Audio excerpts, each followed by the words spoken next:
Hey guys, welcome back to the channel.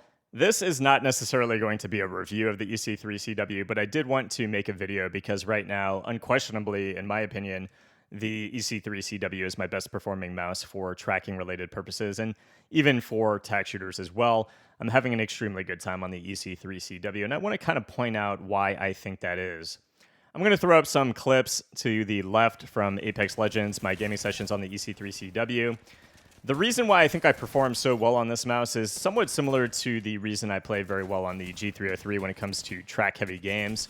The way that the G303 forces me to grip the mouse, I have this pocket that I'm able to maneuver the mouse with my fingers on the inside of my hand, and it allows me to pick up angles and adjust different degrees, either diagonally or vertically, with my cursor.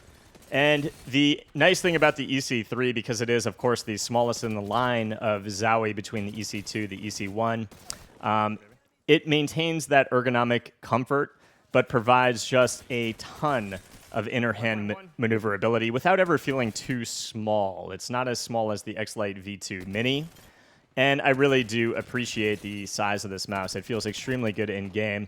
And one of the nice things about having that inner hand pocket, or in addition to that inner hand pocket, is that because the mouse is ergonomic, of course, again, you get that comfort, but I also just have a bridge of support across that mid body of the underside of my palm, and it allows me to pick up additional stability while tracking if I ever need to dig into my pad. I'm not getting as wiggly, and I'm maintaining a very tight cursor placement while also maintaining that ability to adjust my angles. I think that is going to be one of the main reasons why my tracking sees an improvement. It's not going to be because a mouse has a 3395 sensor. It's not going to be because a mouse has 10 less grams over the EC3-CW. And I want to stress that if you guys are interested in the Zowie wireless mice, if you were a huge fan of the EC2, the EC3, the EC1, the S2, the FK2, other than the price being very high for the mouse, it actually is a superb mouse. I think the weight is absolutely fine at 75 grams. It's perfectly weight balanced at 75 grams, and the sensor performance is actually pretty damn phenomenal. I do wish that we saw some updated and improved skates and some matte side buttons instead of glossy. Other people might like glossy. That's just a personal thing for me. I prefer matte side buttons.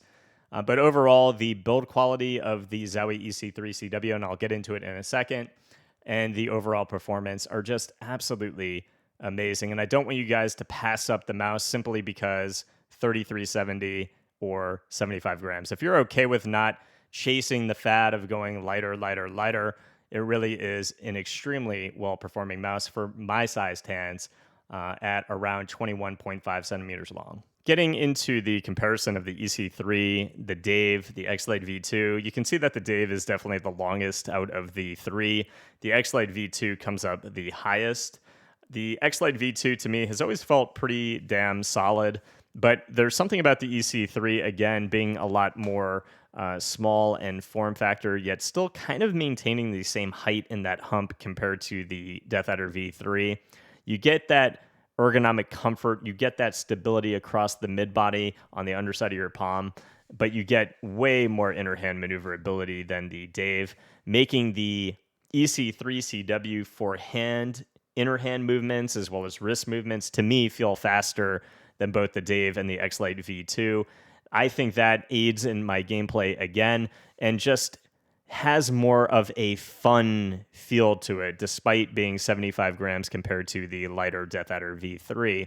If you're somebody who is really concerned about the weight, I can go back and forth between these two mice. And yes, obviously the Dave is a lot lighter, but to me personally, and everyone's going to be different, I wouldn't say this is so light I need to use this when just comparing the two. I actually think that the EC3 personally is just a whole lot more fun to use, given that maneuverability and that speed that you get with certain movements. The Death Adder V3 arguably has better skates and the best skates out of the three, and again has optical switches compared to the Juanos, but I do feel that the switch feel in the EC3-CW is the best feeling out of these three mice. In terms of overall build quality, it's just like my EC2. It's built like an absolute tank. This thing's literally just perfect. The weight balance is perfect, even though it is, again, weightier at 75 grams. And there, I just have a little bit of side flex on mouse 1 in comparison to mouse 2.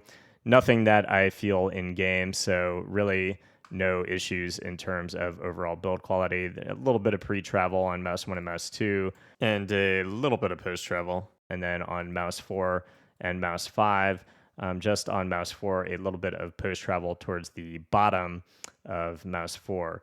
Overall build quality is pretty typical for what you see from a lot of even big brands. Out of the box build quality better than the G Pro Superlight and comparable to a lot of Razer products.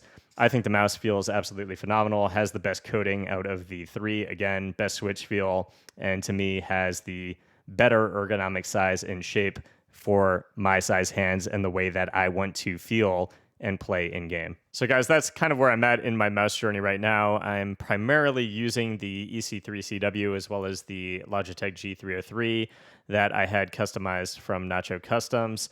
These are just the mice that I am noticing I have better tracking on for Apex Legends, and because that's my main game right now, that is why I am maining these 2 mice and putting in the most game time on these. Certainly, I understand a lot of hesitation with the Zowie mice. I'm certainly not stressing that you run out and buy these. I'm just sharing my experience with you guys. It is $150. It is not chasing the lowest weight. It comes with that magnetic charging and the enhanced dongle, which I know is pretty controversial. A lot of people wanted that to just not come with the mouse so that it could be a lot cheaper and more accessible for a lot of people. Certainly, I understand the hesitations on price and the fact that it's a $33.70, and somehow that makes it any way worse than a $33.95. So certainly, if it's not for you, stay away from the mouse. But I can only share with you guys my experience, and the EC3-CW to me is a hit for my personal gameplay. I hope it helped, guys. If it did, please leave a sub to the channel. I'll see you guys in the next review. Peace.